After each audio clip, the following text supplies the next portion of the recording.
하나님 말씀 보겠습니다. 하나님 말씀 마가복음 12장 28절에서 34절까지.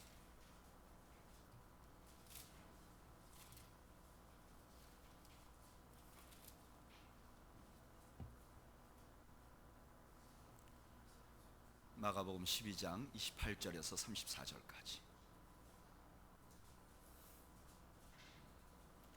하나님 말씀을 교독하겠습니다.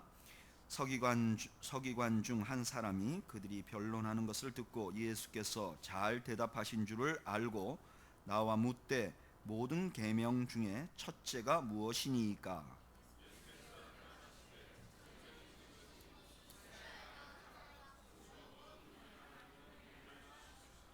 내 마음을 다하고 목숨을 다하고 뜻을 다하고 힘을 다하여 주 너의 하나님을 사랑하라 하신 것이요.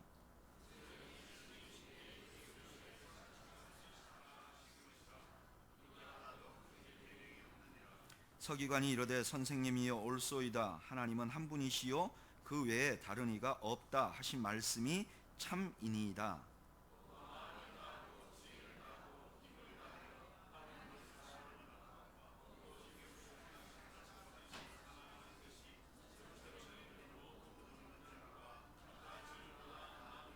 다 같이 보겠습니다. 예수께서 그가 지혜 있게 대답함을 보시고 이르시되 내가 하나님의 나라에서 멀지 않도다 하시니 그 후에 감히 묻는 자가 없더라. 아멘. 기도하겠습니다. 하나님 우리 아버지 은혜 감사합니다. 오늘도 저희들이 하나님 경배할 수 있도록 은혜 주신 것을 감사합니다. 우리 하나님께서 우리들을 위하여 그 독생자를 주신 것, 그 은혜를 생각하면 날마다 경배하고 날마다 찬양하고 날마다 하나님을 위하여 헌신해야 마땅하지만 저희에게 주일, 거룩한 주일을 허락하시고 주일 우리 공동체로 모여서 하나님을 경배할 수 있는 특별한 은혜를 주심에 또한 감사합니다. 하나님 우리가 드리는 예배를 받아 흠량하여 주시옵소서. 우리의 기도를 들으시고 우리의 찬양을 받으시고 특별히 우리가 드린 물질을 받으시고 이 물질이 쓰일 때마다 하나님께서 홀로 영광을 받아 주시옵소서. 자신들의 소중한 물질을 드린 손길들을 기억하시고 하늘의 신령한 복으로 땅의 풍요로운 복으로 갚아 주시옵소서. 이제 저희가 주의 말씀을 듣고자 합니다. 친히 이 땅의 말씀으로 찾아오신 주님, 저희들에게 말씀하시고 저희 모두가 주의 음성을 듣는 복된 시간 되게 하여 주옵소서. 예수님의 이름으로 기도하옵나이다. 아멘. 예전에 어느 신혼부부가 이런 대화를 나누었습니다. 부인이 남편에게 이렇게 묻는 거예요. 당신 나하고 어머니하고 물에 동시에 빠지면 누구를 건질 거야? 이렇게 물어보는 거예요. 그랬더니 남편이 아주 잘난 척하면서 대답을 합니다. 나는 수영 못하는 사람을 먼저 건질 거야. 여러분 이 사람은 바보입니다. 왜 그렇죠? 이 아내의 질문의 핵심은 그게 아니에요. 수영 먼저 하는 사람을 건질 거냐, 누구를 먼저, 그런 뜻이 아니에요. 지금 아내가 묻는 건 뭐죠? 당신의 마음속에 핵심적으로 있는 것이 무엇이냐. 이 바보 같은 사람이 여러분들도 잘 아는 사람이에요. 오늘 성경에 서기관이 예수님께 하신 질문이 이와 비슷해요. 서기관이 예수님께 와서 이렇게 물어봐요. 모든 계명 중에 첫째가 무엇입니까? 이렇게 물어봐요. 여러분 이 질문의 배경은 이래요. 유대인 랍비들은 구약 성경에 613개의 율법 조항이 있다고 믿었어요. 365개의 금지, 이건 하면 안 돼. 그리고 248개, 이건 꼭 해. 이런 조항이 있다고 믿었어요. 그런데 모든 랍비들은 성경 안에 있는 규약들이 모두 똑같은 무게를 갖고 있지 않다고 생각했어요. 어떤 율법은 좀 더 무겁고 중하고 어떤 율법은 좀 더 가볍다고 생각했어요. 그래서 어느 것이 중요하고 어느 것이 가벼운가라는 견해에 따라서 랍비들의 성향이 달라지는 거예요. 그래서 나는 이게 중요하다라고 말하면 그 랍비를 따르는 사람들은 그런 거를 추구하는 학파, 이렇게 나눠졌어요. 그래서 제자들은, 당시에 랍비들에게 가는 제자들은 자기의 스승을 만나면 항상 거의 이렇게 물어봤어요. 스승님이 가장 중요하게 생각하는 율법은 무엇입니까? 혹은 율법을 한마디로 요약하면 뭐라 할 수 있습니까? 예수님 오시기 20년 전에 랍비 힐렐은 율법이 무엇입니까? 라는 질문에 이렇게 대답했어요. 누가 너에게 하지 않았으면 하는 일을 절대로 이웃에게 하지 마라. 이게 율법 전체의 요약이다. 또 예수님 이후에 AD 135년에 있었던 랍비 아카바라는 분, 이분들은 굉장히 유명한 분들이에요. 랍비 아카바는 이렇게 말했어요. 너를 사랑하는 것 같이 내 이웃을 사랑하라. 이게 율법 전체의 요약이다. 이렇게 말했어요. 또 나중에 좀 후에뿐이지만 260년 AD 260년에 심라이라는 랍비가 있었어요. 심라이. 이분은 율법 전체를 요약하면 뭐라고 말하는가? 의인은 믿음으로 말미암아 살리라. 놀랍죠? 이렇게 그 랍비들마다 각자 자기들이 중요하게 생각하고 요약하는 말씀을 가지고 있는 거예요. 그런데 지금 이 서기관이 예수님을 만났단 말이에요. 예수님을 보니까 이 예수님을 보면서 가장 먼저 생각나는 의문이 뭐냐면, 그러면 이 예수님은 뭘 중요하게 생각하고 어떤 학파를 유지할 분인가 궁금해진 거예요. 근데 자기가 가만히 보니까 예수님은 가이사의 것은 가이사에게, 하나님의 것은 하나님에게 말하면서 세상 권력을 탐하는 사람은 아니라는 걸 알게 됐어요. 또 예수님은 부활을 인정하니까, 부활을 인정하는 거 보니까 예수님은 이 땅의 것을 다라고 생각하는 것 같지 않다는 것은 알게 됐어요. 그러니까 그러면 도대체 이 예수님은 무엇을 중요하게 생각하고 있는가? 그래서 예수님에게 묻는 거예요. 예수님, 율법 중에 첫째가 무엇입니까?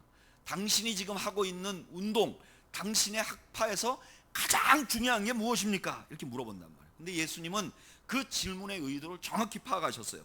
그래서 서슴지 않고 대답하세요. 뭐라 그래요? 첫째는 이것이니. 이건 무슨 말이에요?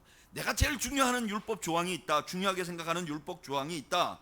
아니, 나를 따르는 내가 시작한 하나님의 나라에서 가장 중요한 특징, 핵심적인 것이 바로 이것이다 라고 말하면서 예수님이 말씀하신 내용이 오늘 본문의 몇 절이죠? 29절 한번 읽어볼까요? 29절 30절 읽어보죠. 시작. 예수께서 대답하시되 첫째는 이것이니 이스라엘아 들으라. 주 곧 우리 하나님은 유일한 주시라. 내 마음을 다하고 목숨을 다하고 뜻을 다하고 힘을 다하여 주 너의 하나님을 사랑하라 하신 것이요. 여러분, 이 말씀은 유대인들에게 쉐마라고 불리우는 신명기 6장 4절 5절을 인용한 거예요. 신명기 6장 4절에 5절에 보면 이렇게 말해요. 이스라엘아 들으라. 우리 하나님 여호와는 오직 유일한 여호와시니 너는 마음을 다하고 뜻을 다하고 힘을 다하여 내 하나님 여호와를 사랑하라. 이 말을 유대인들은 하루에 2번씩 외웠어요. 아침에 나갈 때 외우고 저녁에 들어와서 외우고. 그래서 이 말씀이 중요하지 않다고 반대할 사람은 아무도 없는 거예요. 그런데 예수님이 이 쉐마에다가 하나만 더했어요. 뭐라 그랬냐? 목숨이라는 말을 더했어요. 그래서 오늘 본문엔 뭐라 그러죠? 내 마음을 다하고, 원래 신명기에는 뜻을 다하고인데 그 사이에다가 목숨을 다하고 뜻을 다하고 힘을 다하여 주 너의 하나님을 사랑하라. 여러분, 이건 어떻게 하는 걸 말하는 거죠? 마음을 다하고 목숨을 다하고 뜻을 다하고 힘을 다하여 주 너의 하나님을 사랑하라. 이거 어떻게 사랑하라는 거죠? 우리는 흔히 이렇게 생각합니다. 이런 말을 들으면 그건 죽도록 사랑하라는 겁니다. 아니면 그거는 아주 그냥 사랑하는 것이 감정이 너무 커져서 막 감격할 정도로 사랑하라는 것입니다. 근데 이 말은 그런 뜻이 아닙니다. 우리 번역이 조금 정확한 의미를 주지를 못해요. 이건 이런 말이에요. 마음을 다하라. 이 마음이라는 말은 감정을 의미해요. 목숨을 다하라. 이거는 영혼을 의미해요. 여기 우리는 목숨을 다하라고 번역했는데 영어로는 soul. 너의 영혼을 다해서 사랑하라. 그 다음에 뜻을 다하라 그래요. 이거는 뜻은 지적인 걸 말하는 거예요. 그리고 힘을 다하라. 이거는 의지적인 것을 말하는 거예요. 그러니까 하나님을 사랑하되 어떻게 사랑하는가? 감정적으로, 영적으로, 지적으로, 의지적으로, 전 인격적으로 사랑하라는 거예요. 예수님께서 시작하신 이 하나님 나라에 가장 중요한 것은 무엇이냐? 하나님을 사랑하는 것인데, 어떻게 사랑하는 것이냐? 전 인격적으로 사랑하는 거예요. 그러면 하나님을 전 인격적으로 사랑한다는 것은 어떤 것이냐? 요한일서 5장 3절이 설명을 해줘요. 우리 찾아볼까요? 요한일서 5장 3절.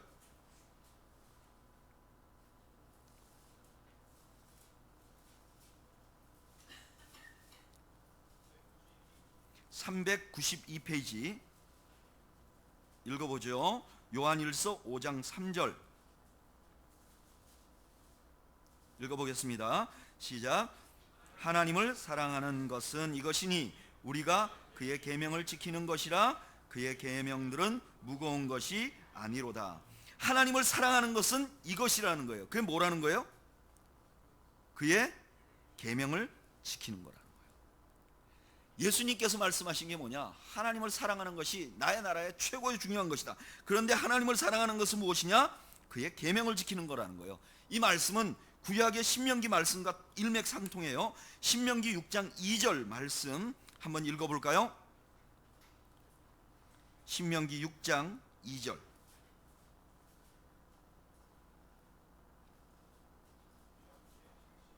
구약 270페이지.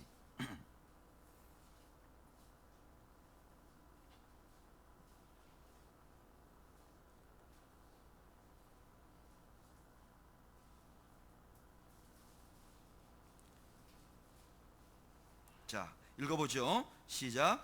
곧 너와 내 아들과 내 손자들이 평생에 내 하나님 여호와를 경외하며 내가 너희에게 명한 그 모든 규례와 명령을 지키게 하기 위한 것이며 또 내 나를 장구하게 하기 위한 것이라. 아멘. 신명기 6장 2절에서도 쉐마, 6장 4절에서 5절까지 나오는 이스라엘아 들으라 우리 하나님 여호와는 오직 유일한 여호와라 하는 이 말씀은 뭐 하기 위한 것이냐? 모든 규례와 명령을 지키게 하기 위한 것이에요. 그러니까 하나님을 전 인격적으로 사랑하는 것은 어떻게 나타나야 된다는 거죠? 하나님의 뭘 지키는 것으로? 계명을 지키는 것으로. 그러면 예수님의 나라와 유대교가 뭐가 달라요? 유대교도 하나님을 사랑하는 것은 율법을 지키라. 예수님도 유대교를 사랑하면 계명을 지켜라. 그러면 뭐가 다르단 말이냐? 요한일서에서 다른 것을 이미 말씀하셨어요. 아까 읽어봤던 요한일서 5장 3절 제가 읽어드릴게요. 하나님을 사랑하는 것은 이것이니 우리가 그의 계명을 지키는 것이라. 그리고 끝나지 않아요. 그 다음에 뭐라 그러냐면은 그의 계명들은 무거운 것이 아니로다. 유대교와 우리가 똑같은 건 뭐냐? 우리도 하나님의 계명을 지키고 유대교도 하나님의 계명을 지키는데 유대교와 우리가 다른 건 뭐냐? 유대교는 하나님의 계명을 어떻게 지킨다? 무겁게 지켜요. 우리는 어떻게 지킨다? 무겁지 않게 지킨다는 거예요. 여러분, 계명이라는 거는 원래 무거운 것이에요. 심지어는 서로 사랑하라 하는 것도 마음이 무거워요. 여러분들에게 그러잖아요. 여러분 서로 사랑하십시오. 그러면 우리가 어떤 마음이 생기죠? 사랑하지 못하면 죄책감이 생긴다고요. 모두가 다 무거워요. 그런데 어떻게 무겁지 않게 될 수가 있는가? 마태복음 6장 29절이 그 답을 해줍니다. 한번 읽어볼까요?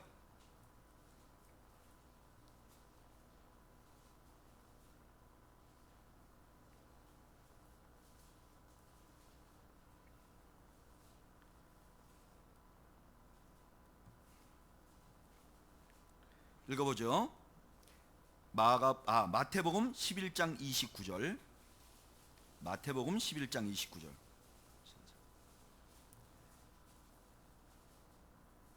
다 읽어보겠습니다. 시작. 나는 마음이 온유하고 겸손하니 나의 멍에를 메고 내게 배우라. 그리하면 너희 마음에 쉼을 얻으리니. 아멘.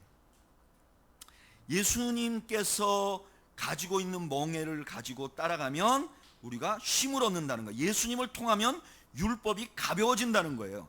아니, 어떻게 하면 예수님을 통하면 율법이 가벼워지는가? 예수님을 보니까 하나님이 그 전에 율법을 쫙 내주신 하나님인데 예수님을 보니까 하나님이 얼마나 우리를 사랑하시는지 알게 됐다는 거예요. 하나님이 그냥 우리에게 이거 지켜라 이렇게 하신 분이 아니라는 거예요. 하나님은 어떤 분이시냐? 하나님이 우리를 사랑하시는 것을 뭘로 표현하신 거예요? 예수님으로 표현한 거예요. 그래서 누군가가 예수님을 만나면 예수님 자신이 하나님이 우리를 향한 하나님의 사랑의 헌신을 보여주는 거예요. 하나님이 우리를 얼만큼 사랑했느냐? 자기 아들을 주시는 헌신만큼 그렇게 사랑하셨다는 거예요. 그걸 알고 나면 우리가 자연스럽게 어떻게 되냐면은 우리도 하나님께 헌신하고 싶고 하나님의 뜻에 따라 살아주고 싶은 마음이 생긴다는 거예요. 그래서 하나님의 뜻이 알고 싶어지고 성경을 읽고 싶어지고 기도할 때 내 뜻이 아니라 하나님의 뜻을 알고 싶어지고 순종하여 하고 싶어지고 기꺼이 그렇게 살고 싶어진다는 거예요. 그러면 율법이 어떻게 된다는 거예요? 무거운 율법이 아니라 어떤 율법이 된다는 거예요? 가벼운 율법이 된다는 거예요. 여러분 이 원리를 아실 것 같습니까? 이 율법을 지키는 원리를 아실 것 같으세요? 예수님께서 시작하신 하나님의 나라, 그것은 하나님을 사랑하는 것인데 하나님을 사랑하는 것은 율법을 지킴으로 드러나야 하고 그 율법을 지키는 것은 어떻게 하는 것인가? 예수님을 만나고 나니까 하나님이 우리를 너무나 사랑하셨는데 하나님은 그 우리를 사랑한다는 표현을 아들을 주시기까지 표현하셨어요. 근데 우리는 하나님을 사랑하는 것을 어떻게 표현해야 되느냐? 하나님이 말씀을 지킴으로, 하나님의 계명을 지킴으로 하나님께 사랑을 표현하라 그래요. 그러니까 우리가 하나님께 사랑을 표현하고 싶은 마음이 너무 많아서 그러면 하나님이 어떤 율법을 중요하게 여기는가 막 관심을 갖고 하나님의 말씀을 듣고 그러면서 우리가 그 말씀대로 살아가게 되는 것, 이게 바로 하나님 나라 안에 있는 사랑이라는 거예요. 두 번째, 예수님께서 뭐라 그러셨느냐? 그 율법이 첫 번째고 둘째 것이 있다는 거예요. 31절 읽어보겠습니다. 시작. 둘째는 이것이니 내 이웃을 내 자신과 같이 사랑하라 하신 것이라 이보다 더 큰 계명이 없느니라. 첫 번째는 하나님을 사랑하는 것이고 두 번째는 이웃을 사랑하는 거예요. 이웃을 사랑하는 것은 어떻게 하는 거죠? 하나님을 사랑하는 것은 율법을 지키는 것으로 표현해야 되는데 이웃을 사랑하는 것은 어떻게 표현해야 되죠? 그것을 누가복음에서는 예수님께서 선한 사마리아인의 비유로 설명해 놓았다고 우리에게 말씀하세요. 이 말씀 바로 다음에 예수님께서 선한 사마리아인의 비유를 말씀하시는 거예요. 그리고 나서 선한 사마리아인의 비유를 말씀하시고 나서 예수님께서 마지막으로 하신 말씀이 무엇이냐? 너희도 누구같이 하라? 선한 사마리아인 같이 하라. 선한 사마리아인은 어떻게 했죠? 길을 가고 있었어요. 유대인 하나가 강도를 만나서 거반 죽게 됐어요. 거기를 제사장도 지나가고 서기관도 지나갔어요. 그냥 지나가 버렸어요. 근데 이 선한 사마리아인은 그 거반 죽어가는 유대인을 보고 어떻게 했죠? 그 상처를 치료해 줬어요. 그리고 그 상처 치유한 것뿐만 아니라 그를 데리고 어떻게 했죠? 주막으로 갔어요. 그리고 주막 주인에게 말했어요. 이 사람이 다 치료될 때까지 계속 돌봐달라. 만약에 부비가 더 들면 더 많이 돈이 들어가면 내가 그걸 내겠다. 여러분, 유대인과 사마리아인은 서로 적대 관계였어요. 근데 사마리아인은 왜 유대인을 도왔을까요? 왜냐하면 그 유대인에게 바로 그것이 필요했기 때문이죠. 그 유대인은 그냥 두면 죽기 때문이죠. 그 유대인에게는 사랑과 돌봄이 필요했기 때문에 그에게 필요한 사랑과 돌봄을 사마리아인이 준 것이죠. 예수님이 우리에게 말씀하시는 이웃을 사랑하라는 건 그런 것이죠. 상대방의 필요를 보고 그 상대방의 필요를 채워주시는 것으로 표현되어야 하는 것이죠. 예수님께서 말씀하신 이웃 사랑은 이런 거예요. 그냥 상대들을 향하여 따뜻한 마음만 가지는 것이 아니에요. 상대의 필요에 관심을 가지고 무엇이 필요한지를 보고 그 필요를 채워주시는 거예요. 예수님께서 시작하신 하나님의 나라는 어떤 나라냐? 사랑을 가장 가치 있게 두는 나라예요. 그래서 예수님의 나라에서는 믿음, 소망, 사랑, 이 세 가지가 항상 있는데 그 중에 제일은 뭐예요? 사랑이에요. 그런데 이 사랑은 하나님과 사람에게 각각 다르게 표현이 돼야 돼요. 하나님을 사랑하는 방법은 무엇이냐? 하나님의 말씀을 지키는 거예요. 그리고 이웃을 사랑하는 것은 어떻게 표현돼야 되느냐? 어떻게 표현돼야 되죠? 그들의 필요를 보고 채워주시는 것으로 표현돼야 돼요. 잘 보세요. 내가 하나님에 대하여서 서 있을 때는 하나님이 내게 무엇을 요청하시는지 보고 엄격하게 자기를 다스리는 것으로 표현되어야 하고, 이웃에 대해서는 어떻게 하죠? 그 이웃이 무엇을 잘못했는가 엄격하게 잣대를 대는 게 아니라 그 이웃에게는 그들이 무엇이 필요한지 관심을 두는 것으로 사랑을 표현하라는 거예요. 그리스도인의 사랑은 이렇게 표현되어야 된다는 거예요. 그러면 구체적으로 이걸 어떻게 실천할 수 있을까? 저를 따라하시죠. 첫째, 하나님이 원하시는 것을 해야 합니다. 여러분, 우리가 하나님께 사랑을 베푼다는 것, 하나님을 사랑한다는 것은 그냥 주님 내가 사랑합니다 말로 하는 것이 아니라는 거예요. 하나님이 원하시는 것을 실천해야 그게 하나님께 대한 사랑이라는 거예요. 여러분, 하나님께 대해서 하나님이 원하시는 것을 실천하려면 어떻게 되느냐? 제일 먼저 우리가 하나님이 무엇을 원하시는지 아는 거예요. 여러분들은 예수 그리스도를 믿으십니까? 여러분들은 하나님의 백성이 되었다고 믿으십니까? 여러분들이 진짜 예수를 믿는지 안 믿는지 구분하는 방법을 제가 알아요. 오늘 딱 대보면 내가 진짜 믿는 사람인지 아닌지 금방 알 수 있어요. 자, 여러분들이 지금 주님 앞에 나오셨어요. 그런데 주님 앞에 나올 때 내가 원하는 것을 주님께 알리기를 더 원하시나요? 아니면 하나님이 내게 원하시는 것을 더 알고 싶은가요? 어떠세요? 내가 원하는 것을 하나님께 알리고 싶은 마음이 더 많은가요? 하나님이 원하시는 것을 내가 알고 싶어하는 마음이 더 많은가요? 만약에 우리가 하나님 앞에 나오면서 하나님께서 내가 원하는 것을 더 알기를 원한다면 그분이 진짜 독생자 예수 그리스도께서 나를 위하여 죽어주셨다는 것을 믿는 사람인지 상당히 의심이 가게 되죠. 생각해 보세요. 여러분들을 살리려고 누군가가 자기 재산을 다 팔고 자기 직장을 그만두고 자기 건강까지 망치면서 여러분들을 다 도와줬는데 여러분들이 그분에게 가서 뭐 더 줄 거 없었어요? 이렇게 말한다면 이 사람이 진짜 그분의 사랑을 받은 사람이 맞냐고요.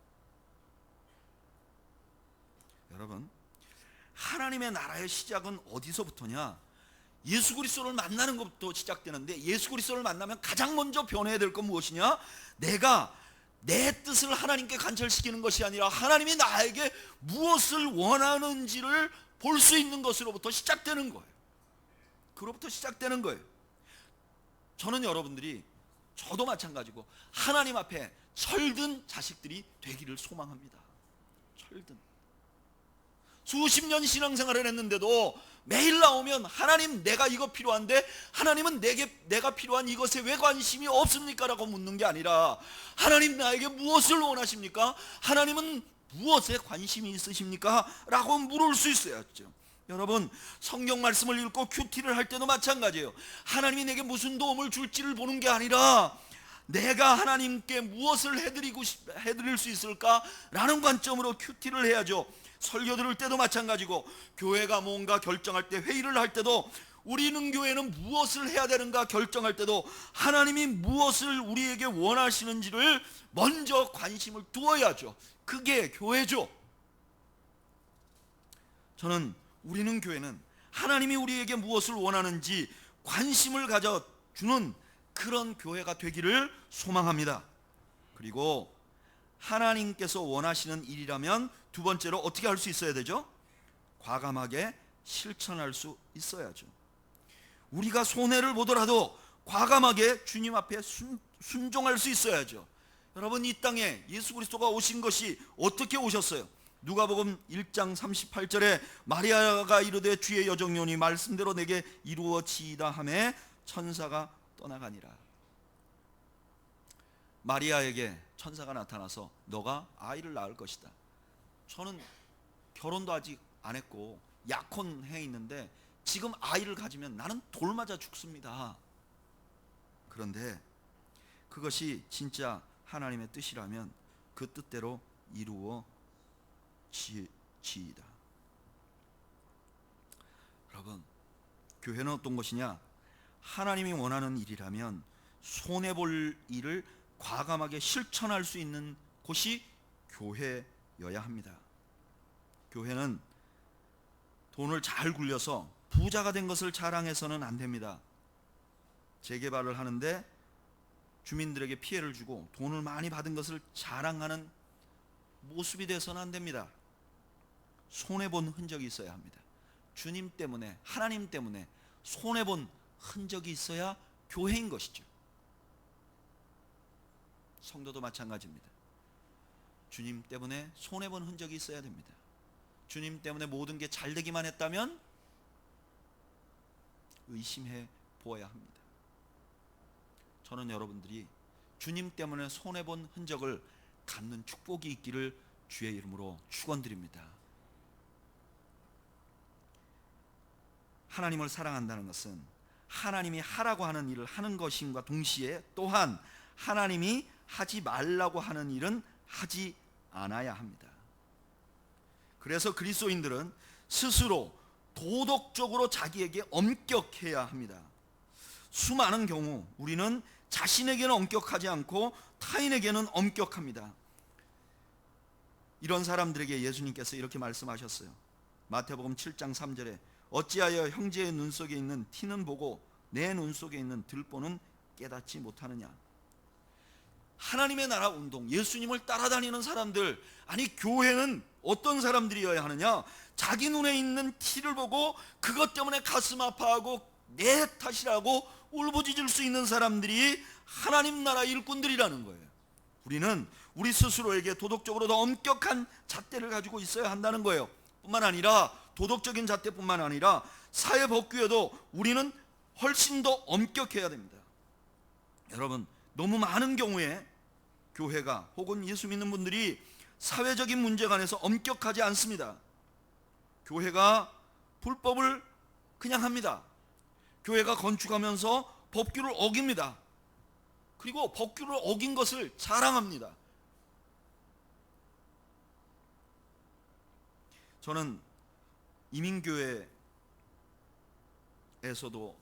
목회를 해봤고 한국에 와서도 목회를 해봤는데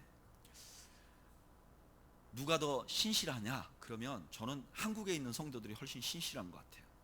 이민교회 성도들은 신실하지 않으신데도 그냥 밥 먹고 교제하느라 하고 싶어서 교회 나오시는 분들도 꽤 많기 때문에 신실하지 않은 것 같아요. 그런데 하나 이민교회가 훨씬 더 뛰어난 게 있어요. 그게 뭐냐? 법은 훨씬 잘 지킵니다. 적어도 이민교회에서는 교회 안에서 법을 어겼다고 자랑하는 일은 없어요. 근데 제가 한국에 와서 목회해보면 한국에서는요, 성도들도 자기가 법을 어겼다고 자랑해. 내가 이번에 교통 했는데 경찰이 못 봐서 확 돌았다고, 이런 얘기를 자랑해. 교회도 자랑해. 교회도 원래 이거 여기다 건축하면 안 되는데 은근슬쩍 해갖고 구청장에게 돈 주고 이래서 우리가 여기다 세웠다. 자랑해. 자랑하지 마세요. 부끄러울 줄 알아야지.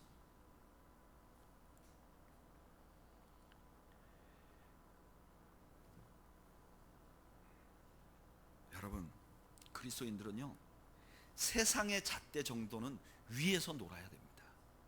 아무리 못해도 세상의 잣대보다 밑으로 내려가면 안 돼요. 제가 다니는 회사에 이런 일이 있었어요. 직원들이 한 70%, 80%가 여자예요. 그리고 한 20%가 직원이 남자예요. 그런데 이 여직원들이 많아지니까 어떤 문제가 생기냐면은 이 젊은 여직원들이니까 결혼하면 자꾸 아이를 낳아요. 근데 아이를 한번 낳으면 요즘에 1년 정도 출산 휴가를 줘야 되는 거예요. 근데 어떤 부서는요, 한 부서원이 6명인데 그 중에 4명이 아이를 가진 거예요. 그리고 아이를 한 2명 정도 낳아버리면 한 3년, 4년을 완전히 이 사람은 일을 제대로 할 수 없는 거예요. 그러니까 한 팀에, 그 팀은 거의 여자분들만 있는 팀인데 그 팀의 팀장이 처녀였어요. 근데 나이는 좀 있는. 그래 이분이 너무 답답한 거예요. 그러니까 같은 여자로서 팀원들을 모아놓고 얘기를 했어요. 야, 우리 좀 계획이라도 세워서 낳자. 이렇게 그냥 무작정 나오면 우리 어떻게 이 남은 6명 할 일을 4명이 빠지고 2명이 이거 감당이 안 된다. 이렇게 얘기를 했어요. 근데 이게 문제가 됐어요. 그래서 인권 어떻게 회사에서 출산을 이렇게 계획에 맞춰서 하라 그러냐, 회사의 형편에 맞춰서. 고민을 했어요. 그래서 이게 결국은 대표에게까지 올라왔어요. 회사 입장에서 이거 굉장히 큰 문제예요. 그 사람들 때문에 임시직을 또 뽑을 수도 없고 정직원을 뽑을 수도 없고 너무 골치 아픈 거예요. 그런데 그때 대표가 이런 결정을 하셨다고 그래요. 법대로 하자. 법대로 하자. 대한민국 노동법에 있는 대로 하자.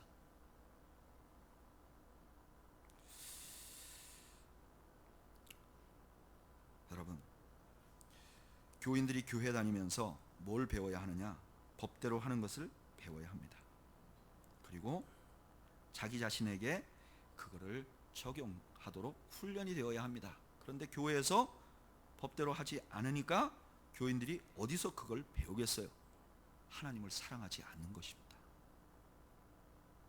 여기 와서 울고불고 백날해도 밖에 나가서 불법을 자행하고 불법한 일을 하고 그러면 하나님이 이뻐하지 않습니다.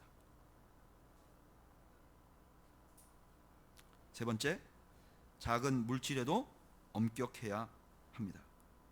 교회는요, 교회 안에 있는 작은 물질이라도 엄격하게 사용해야 합니다.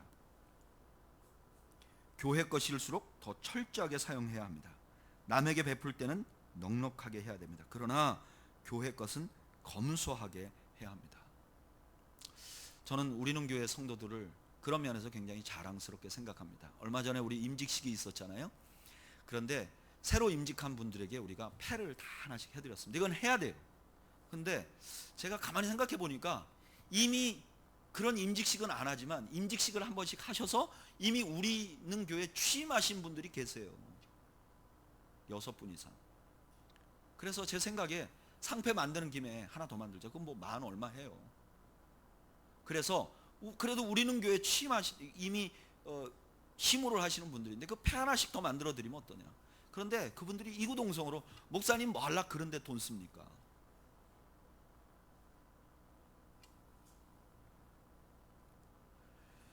여러분, 우리가 하나님을 사랑한다는 것은 무엇인가? 그냥 감동받고 우는 게 아닙니다. 황홀경에 빠지는 것이 아닙니다. 하나님의 법을 지켜나가면서 스스로에게 철저하게 하는 법을 훈련하는 것이 하나님을 사랑하는 것임을 여러분 믿으시길 바랍니다. 제가 다른 분들을 얘기를 하면 복잡해지니까 저에 관한 얘기를 하면요, 제가 그 전에 사역하던 교회에서 저에게 크레딧 카드를 하나 줬습니다. 외부 손님들이 오면 그걸로 대접하라고. 제가 그 크레딧 카드를 가지고 있었습니다. 한 달에 50만 원 내외에서 사용을 하라. 근데 저에게는 기준이 있었어요. 뭐냐면은 이것은 공무로만 사용한다. 그런데 제일 애매할 때가 뭐냐면은 선교사가 왔는데 친구예요. 선교사가 왔는데 이 친구야. 그러면 곤란하잖아요. 이게 사적인지 공적인지 헷갈려요. 그러면 선교사님 밥 살 때는 교회 카드로, 커피는 내 카드로. 제가 제 차에 하이패스가 꼽혀 있었습니다. 제가 하이패스 카드를 교회에서 줬어요. 꼽아놓고 어디 공무로 다니면 하이패스로. 제가 하이패스 카드를 2개 가지고 있습니다. 그래서 주머니 하나 넣고 다니다가 제가 월요일 날 개인적으로 어디 간다든지 아니면 주중에도 혹시 개인적으로 어디 갈 때, 사실은 개인적으로 갈 때 교회 차 써도 안 돼요.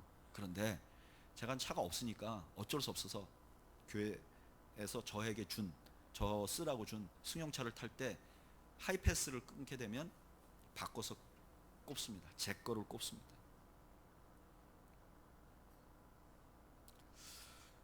저는요, 그렇게 한 이유가 두 가지예요. 하나는 나와 내 교회와 내 가족을 위해서. 하나님이 그 교회를 볼 때 목사를 보고 평가하지 않겠어요? 근데 목사가 교회 돈을 엉망으로 쓰면 하나님 기뻐하지 않잖아요. 두 번째, 나 자신을 위해서. 여러분, 하나님을 사랑한다는 것은 말로 하는 것이 아닙니다. 눈물 흘리는 것이 아닙니다. 하나님이 원하시는 일이라면 손해보더라고도 감행하고 하나님의 뜻이 무엇인지 궁금해하며 하나님의 뜻을 알게 되면 그 하나님의 말씀대로 살려고 자기 자신을 철저하게 훈련하는 것이 하나님을 사랑하는 것임을 여러분 믿으시길 바랍니다. 이게 진짜예요. 이게 진짜예요. 성경에 나와 있는 그대로예요. 두 번째로, 우리는 이웃을 사랑해야 해요. 이웃을 사랑하는 것은 무엇이냐? 첫째는요, 저를 따라하시죠. 타인의 필요를 보는 것입니다. 여러분, 그리스도인 공동체는 누가 교회에 사람이 들어오면 그 사람의 필요를 먼저 보아야 합니다. 교회가 교회답지 않으면 어떻게 되느냐? 누군가가 교회에 들어오면 그 사람이 이 교회에 도움이 되는가 안 되는가로 평가를 한단 말이에요. 그래서 야고보서에서 뭐라 그랬어요? 부자가 오면 이 앞으로 앉으십시오 그러고 가난한 사람이 오면 문 앞에 앉았든지 가든지 네 맘대로 하라고 말했다고 초대교회에 나와 있잖아요. 왜 그러냐? 사람이 오는데 그 사람이 이 공동체에 무슨 쓸모가 있을까라는 관점으로 보기 때문에 그래요. 그런데 그러면 안 된다는 거예요. 우리 그리스도인들은 어떻게 해야 되는가? 그 사람의 필요를 볼 수가 있어야 된다는 거예요. 여러분, 아무리 잘 살고 아무리 뛰어난 사람들도 필요가 있어요. 사랑이 필요하기도 하고 이해해 주는 것이 필요하기도 하고 교회가 그런 것에 관심을 둘 수 있어야 된다는 거예요. 우리는 교회는 우리 교회에 누가 필요한 사람이 왔다고 달라붙어서 알랑알랑 하지 말기를 바랍니다.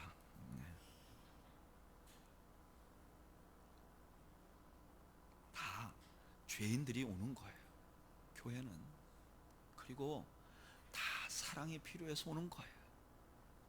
그 사람이 부산시장이든 박근혜 대통령이건 교회에 오면 그분은 죄인이고 사랑이 필요한 사람이에요.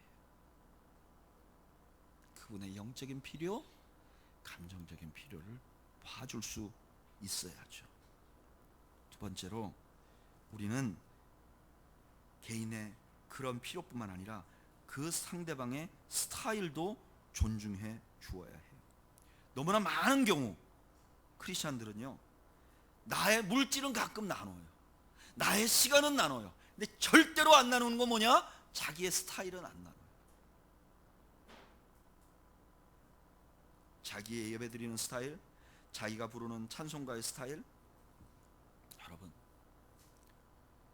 내 스타일을 다른 사람을 위해서 기꺼이 양보하고 그 사람을 위한 배려를 할 수 있어야 크리스천 공동체가 되는 거예요. 그리고 구체적으로 나의 필요보다는 그 사람의 필요를 볼 수 있어야 해요. 여러분, 제가 목회를 하다 보니까 교회에 목사에게 관심을 받고 싶어 하는 분들이 종종 있어요. 그런데 여러분, 초신자가 목사에게 관심을 받고 싶어 하겠습니까? 중직자들이 목사에게 관심을 받고 싶어 하겠습니까?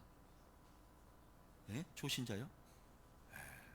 목회 안 해본 분입니다. 중직자들이 관심을 받고 싶어 해요. 너무나 놀랍죠? 너무나 놀랍죠? 중직자가 되면 어떻게 해야 되느냐? 내가 목사에게 관심을 받고 싶구나. 그런데 목사는 한 명.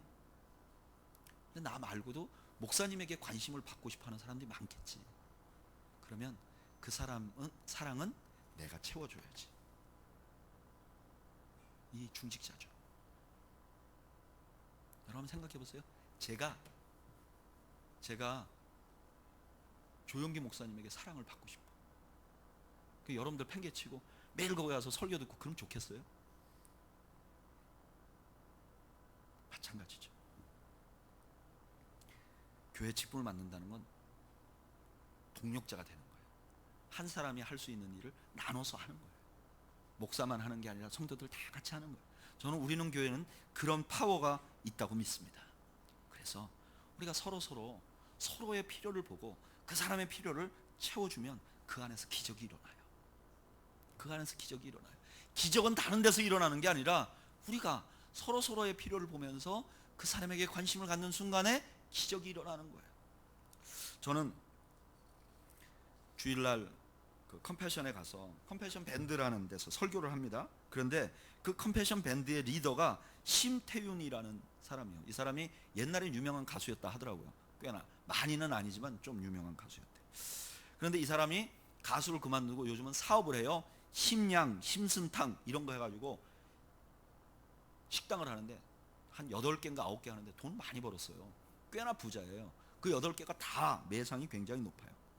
그래서 이 사람이 그렇게 사업에 성공하면서 마음에 가진 하나의 꿈이 뭐냐면은 그 같이 한 8개의 가게가 있으면 다 운영하는 사람들이 있잖아요. 자기가 다 다닐 수는 없으니까. 그러면 그 점장들을 한 4년 5년 보다가 정말 신실하고 괜찮으면 그 점을 아예 주는 거예요.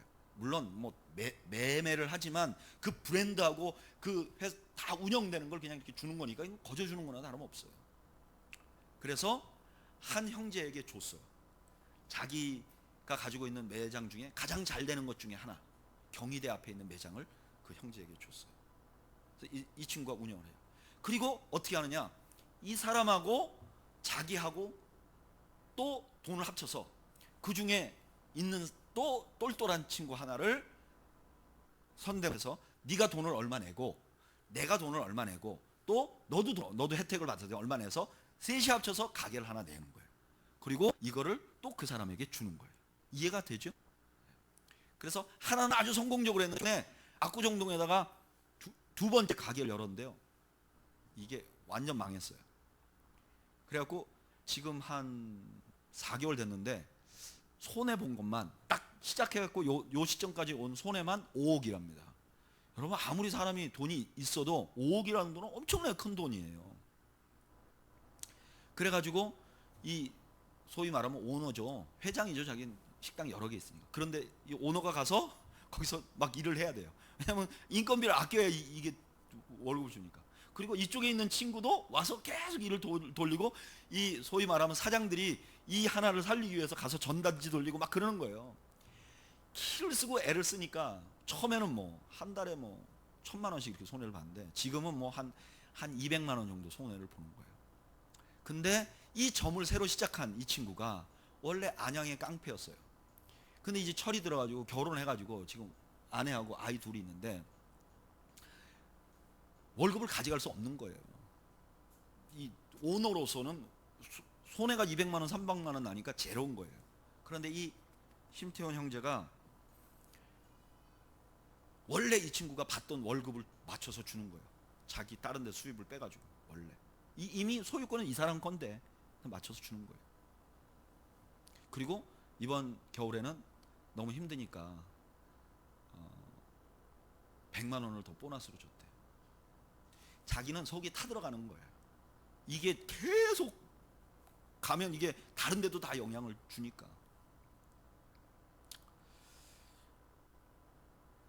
근데 최근에 이런 얘기를 하더라고요.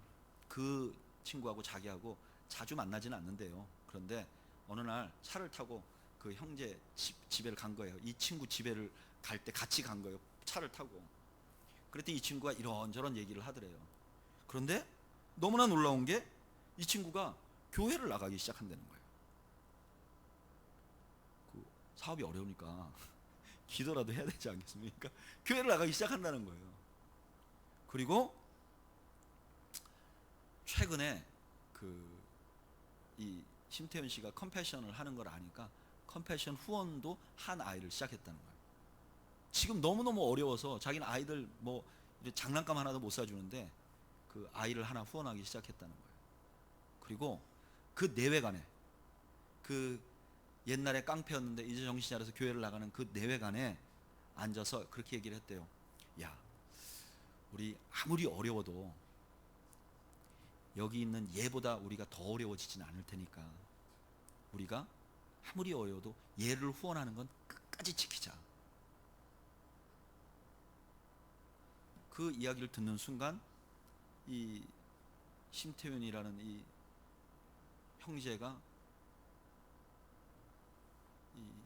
마치 높은 데 올라가면 귀가 먹먹해지는 것처럼 가슴과 귀가 먹먹해져서 눈물이 줄줄.